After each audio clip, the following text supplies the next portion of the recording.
for tuning in to episode 7 of the Hood Paralegal podcast. Now, this episode, we're going to be elaborating on the introduction to contracts, and we're going to be giving an in-depth elaboration and breaking down the terms and the basics of what a simple contract consists of. My name is Woodland again, and after me, my brother Javon going to tune in and finish us off.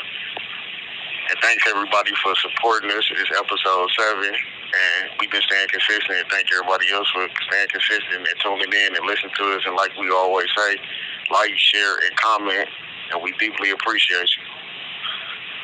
All right, now the intro to contracts. Now the definition of and history of the contracts. Now, rights and obligations. So simply being a member of society, every person has rights and obligations in common with every other member of society. The state enforces these rights and obligations in accordance with what is considered appropriate to the people as a whole. Contractual rights and duties arise between individuals by means of their acts. These acts describe the rights and duties involved. They depend in no way on rights and duties that individuals had or have in common with other individuals of the public. Now, there are many definitions of a contract. One common definition simply states that a contract is an agreement or promise directly or indirectly enforceable by law. Contract comes from the word contraeo and means the drawing together of minds of the parties until they meet in agreement. Now, the 4 things that are necessary to make the ordinary contract is number 1, the offer and acceptance, which is called the agreement. Number 2, the form of consideration. Number 3, the parties. And number 4, the subject matter. Now, the agreement consists of the offer and acceptance, and it's the assent each party gives the other regarding the subject matter. And it's assumed that the parties are one of the same mind and intention concerning the matter agreed upon. Number 2, the form is that which the law requires to legally recognize the agreement. For example, a deed must be under seal, otherwise the court may not enforce it. Or if a contract isn't under seal, it must have a consideration. Now, consideration means a forbearance, detriment, or giving up of something one isn't bound to give. The most common form of consideration is money. To make a promise that you're not bound to make is a consideration for another promise. Furthermore, to enforce a promise, a writing may sometimes be necessary. Number 3, the parties must consist of 2 or more persons, for no one can make a contract without him or herself. The subject matter, number 4, is the thing about which the contract is made. It may be as varied as the necessities of human life. The only limitations on the subject matter of contract are impossible subjects and those disallowed for reasons to be mentioned. Now, as an example of an ordinary contract, suppose A promises to enter B's service for 1 year, and B promises to pay A $50,000 for his work. The agreement consists of the meeting of the minds of A and B as to the terms of the contract. The consideration consists of the mutual promises, and the parties, of course, are A and B, and the subject matter consists of the services to be rendered. Now, I want to discuss formal and informal contracts. With respect to form, contracts are either formal or informal. A formal contract's validity depends on the form in which it's made rather than on whether any consideration exists or has been given for it. Now, examples of such contracts of record are under seal and negotiable instruments. A contract of record is a judgment of a court, such as like a JOC judgment, conviction, or recognizance. However, these aren't really true contracts because the obligation is imposed by law and not by agreement of the parties. Now, a contract under seal is also known as a specialty. It's a written promise or obligation that derives from its validity at common law from its form alone, namely the presence of a seal. Now, all other contracts are informal or simple contracts regardless of whether they're oral or written. For example, where A orally agrees to work for B for a prescribed recompense, the contract is simple.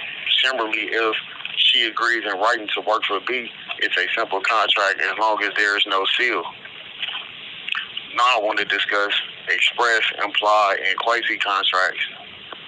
Contracts are further divided into express and implied contracts. Implied contracts often include quasi-contracts. Now, express contracts state in writing or by word, sign, or conduct that each contracting party fully knows the terms and promises. For example, where A agrees to sell B a particular book for $20 and B agrees to buy it for that amount. The terms of the contract are fully expressed regardless of whether the terms are expressed in writing, merely in speech, or even in sign language. Now, in an implied contract, the parties have not fully stated the terms but have actually made a contract. The conduct of the parties and the inferences properly deducible from the attending circumstances determine the terms of the contract. Actually, the parties are making a contract, but clear expression is lacking. This idea is important because it distinguishes from such implied contract from another type of implied contract, a contract implied in law, which is more properly termed a quasi-contract. For example, if A works for B under such circumstances that no reasonable person would conclude that A meant to work without compensation, B is liable to pay A for the fair value of his or her services. Although nothing was mentioned as to the amount of the compensation, from B's conduct, it's implied that she or he is expected to pay A. This example illustrates a contract implied in fact. There is a contract, but its express terms are incomplete, and other terms must be implied from the fact that B employed A. But if A, in making change, mistakenly gives B $10 instead of $5, it's clearly unjust for B to keep the extra $5. There is no contract express or implied between A and B for the return of that money, but now the law steps in and obliges B to return the $5 because he received it unjustly at A's expense. Now, this doctrine of unjust enrichment is the fundamental basis of quasi-contracts. It illustrates the difference. All calls other than properly placed attorney calls may be monitored and recorded. It illustrates the difference between quasi-contracts and contracts implied in fact. Now, quasi-contracts cover those obligations not necessarily intended by the parties, but which the law imposes. The only reason they're called contracts at all is a historical one. The remedy for breach of contract is only available if the law could imply a promise. As between express and implied contracts, the only practical distinction is in the mode of proof. An express contract is proved by evidence of the words or signs used in the writing executed. In implied contracts, the intention of the parties is determined by proving the facts and circumstances surrounding them. When a contract is established in one way or another, it has the same validity and effect of the consequences of a violation of the contract, and they are the same. So now I want to talk about executed and executory contracts. A contract fully performed by the parties is an executed contract. For example, if A agrees to sell B her car for a certain amount and B actually buys and receives the car, the contract has been performed and is executed. If performance is complete, the contract is executory. It would also be executory if B had not received the car or paid for the purchase price. Likewise, if A performed the contract but B did not, it's executed as to A and executory as to B. Now I want to discuss bilateral and unilateral contracts. A bilateral contract is one where there are reciprocal promises. There is something to be done or withheld on both sides. Now, such a contract consists of mutual executory promises. For example, where A promises to sell B her car for a certain amount and B promises to buy the car for that amount, there is a bilateral contract. A unilateral contract is one where there is a promise on one side only, where the consideration is executed on one side and executory on the other. The contract is unilateral. Now, B promises to pay A $1 if she would deliver a package for B. Now, A has no obligation to deliver the package, but if A does deliver it, she obtains B's promise to pay the $1. The contract is executed as to A and executory as to B. Other examples of unilateral contracts are promissory notes and a public offer for a reward. Okay. Now I want to talk about voidable, and unenforceable contracts. A void contract has no legal effect whatsoever between the parties to the contract. An example would be a contract to commit a crime. While such a contract may involve the parties in legal difficulties, it doesn't create any rights or duties that may be enforced between the parties.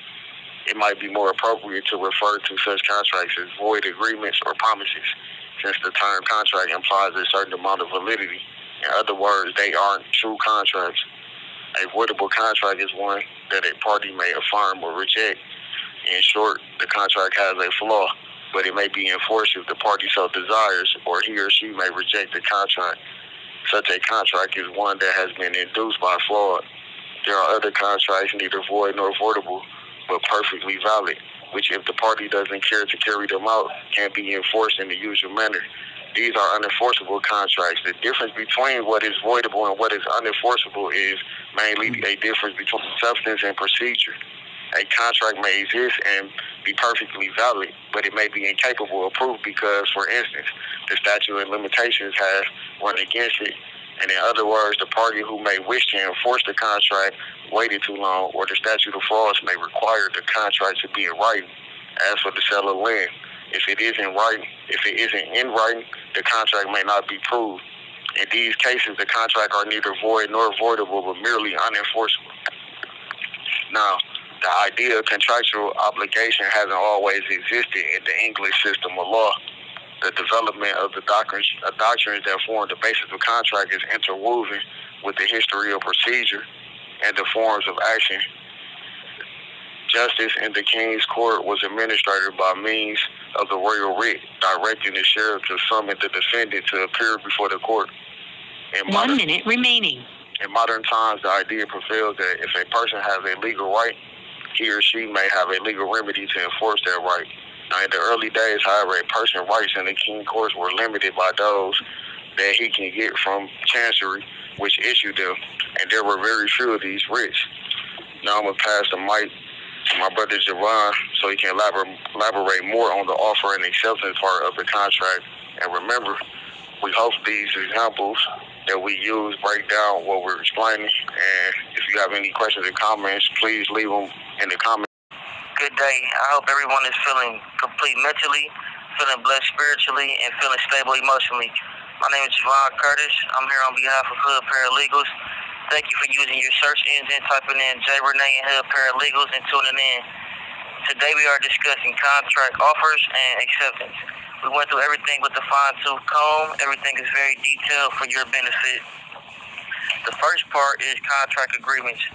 Agreement generally means the concurring of different minds in the same opinion or purpose. When making an agreement, a promise must be made. A contract must be something more than a mere concurrence of the mind of A and B. When A makes a promise to B and B assents, that agreement is an element of a contract. Also, that promise must be one enforceable by law. Both parties must be mutually bound by understanding bargain. In order for a contract to be valid, both parties must agree to the same thing in the same sense. For instance, if a person withdraws his offer before he learns it has been accepted, he is still bound by the law because he withdrew it too late. First is the offer. An offer that makes a contract must possess certain characteristics. An offer has two parties, an offerer, one who makes the offer, and an offeree, one to whom the offer is made. One must also be competent to which they are assenting to. An offeree doesn't have to be a specific person. It can be anyone of the public. An offerer may be made orally by letter, message, messenger, telephone, advertisement, etc. There is unlimited modes for making an offer. An offer from an offerer must be complete. If the offeree adds terms, then the offer isn't complete. In the terms of sale, if the offerer posts an article for sale without mentioning a price, and the offeree states that he will pay, now the offerer becomes the offeree because he is trying to come to an agreement on the price. An offer must be intended seriously. Even if A makes an offer jokingly and B accepts A offer, will be bound if B takes the offer seriously and accepts in good faith. Second is request for an offer. Advertising is important in the industry. The goal is to attract customers. Advertising, which is positive for selling efforts, doesn't usually constitute offers to a contract. An advertisement of a seller goods is not an offer. Advertisements are used to solicit sales. Sellers are not bound to sell advertised items. Third, the counteroffer. Parties always have the options of a counteroffer, inquiry, or quotation. If A sends B a letter offering to sell his motorcycle when geared for $1,000, B writes back that he will buy the bike alone for $700. A writes back to accept the offer for the bike. This is a counteroffer by B. A's acceptance of this counteroffer created a contract. Fourth, the inquiry. A's original offer has been terminated. An inquiry would be if A would have the same offer, which is the motorcycle when geared for $1,000. B writes back, will you also sell the extra set of tires for $400 more? A writes back, you can have the motorcycle, gear, and tires for $1,400. Because there is no agreement, no contract has been created. B's letter was only an inquiry. There is no offer to buy the motorcycle for $700, no offer to buy the gear for $300, nor an offer to buy the tires for $400. Fifth is the cross offer. A cross offer is not a contract. If A calls B and offers to sell his game system for $600, later in the day B writes A and offers to buy A's game system for $600. Since neither knew of the other's offer, there is no contract. The terms of each are the same, but since both parties meant them as an offer, a court may not make one of them an acceptance. That would take away either party's right to revoke his offer. Cross offers aren't the same as offer and acceptance. If either side is ignorant of the promise or offer, neither can be construed as an acceptance of the other.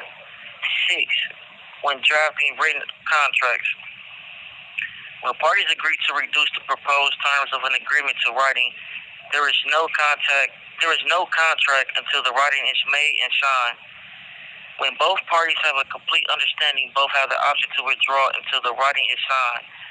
There is no contract until the writing is signed.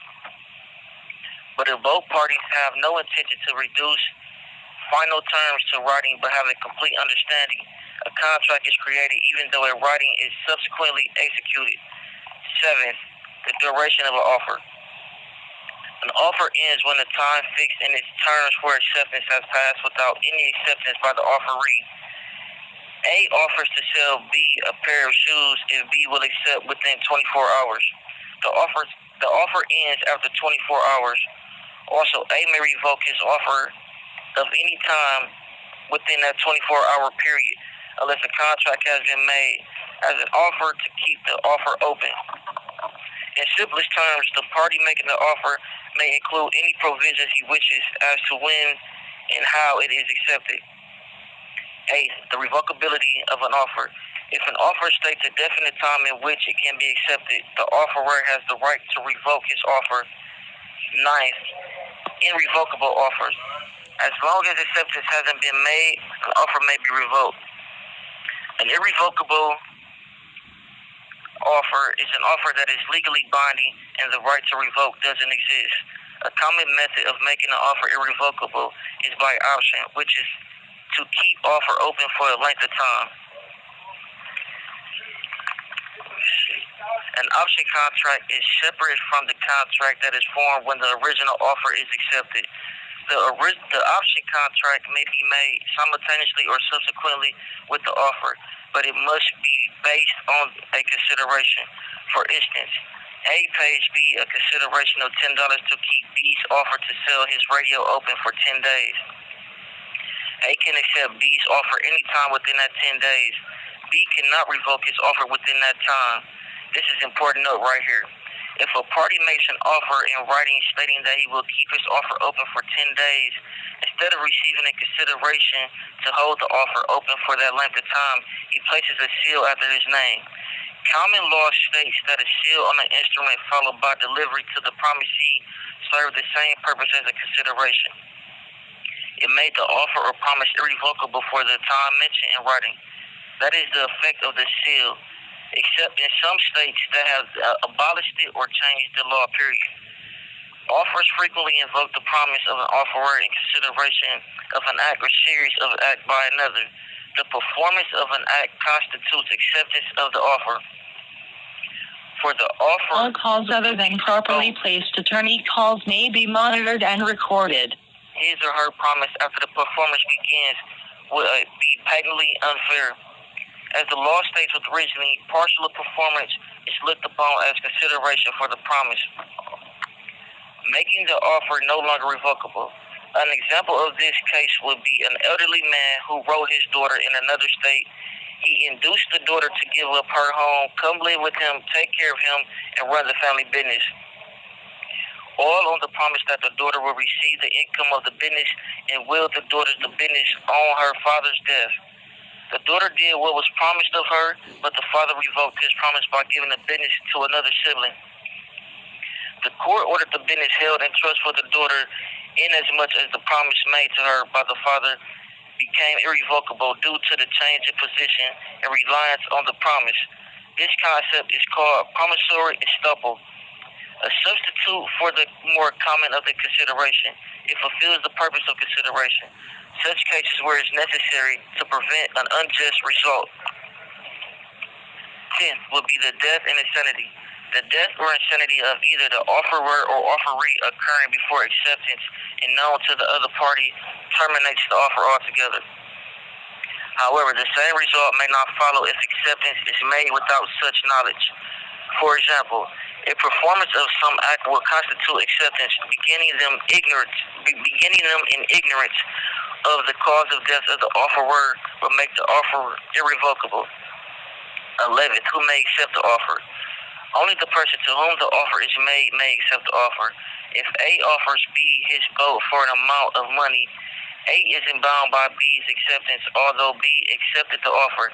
A is not bound until B offers consideration or purchases an option contract to keep the offer open.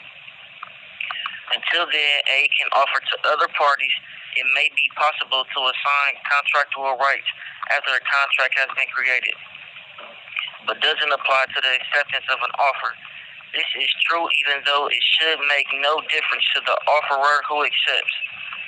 The offerer becomes the offeree in the case of a new party making an offer.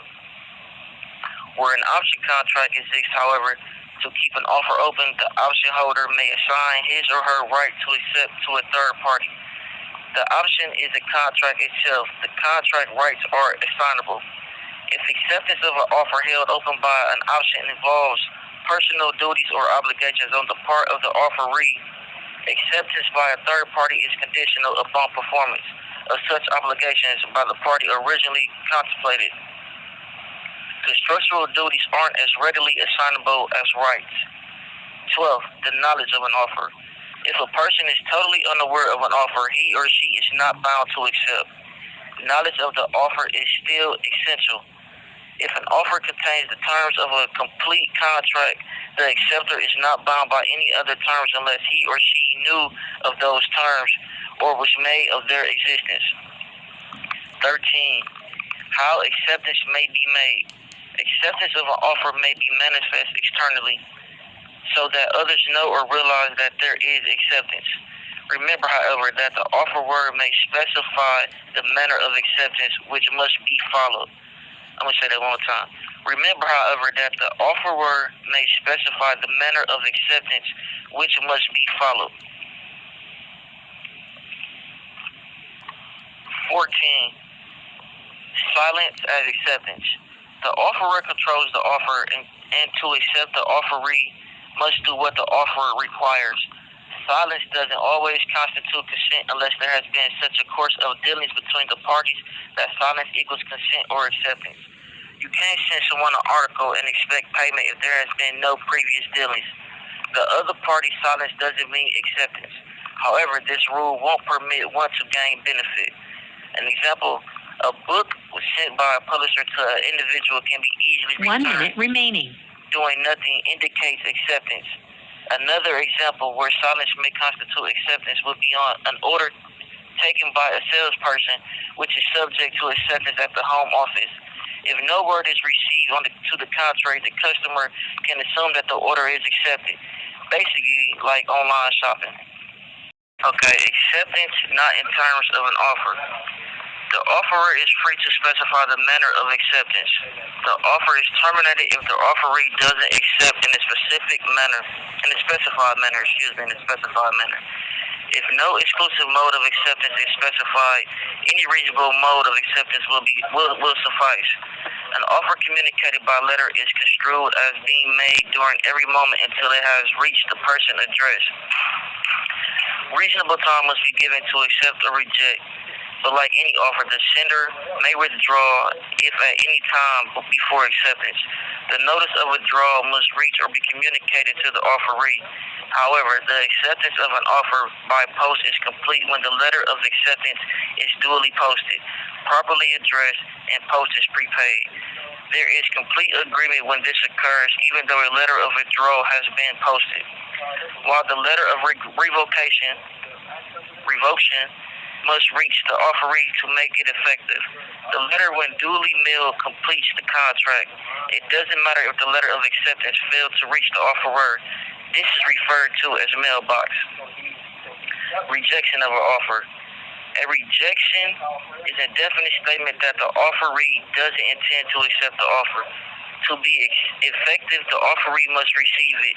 A rejection terminates the power of acceptance. It has the same effect as a counteroffer or a conditional acceptance. Further negotiation may be possible to establish a contract. This is true regardless of a subsequent change of mind. Example, the offeree sends a rejection and then changes his or her mind and mails an acceptance letter.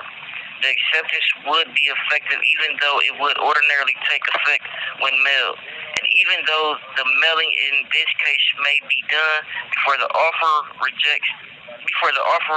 receives the rejection. That's the end of this episode. We thank you for tuning in to another. Our aim was to give insight on the topic of contracts, how to offer and how to accept. We hope that you received something that was beneficial. Also, a reminder, Hood Paralegals is not a law firm nor attorneys. We cannot offer legal advice. However, we can draw up motions, contract, and sectors and send you in the right direction with strong possibilities. Until next time, our next episode will be on wills. I think something that we all need to talk about and discuss. Thank you.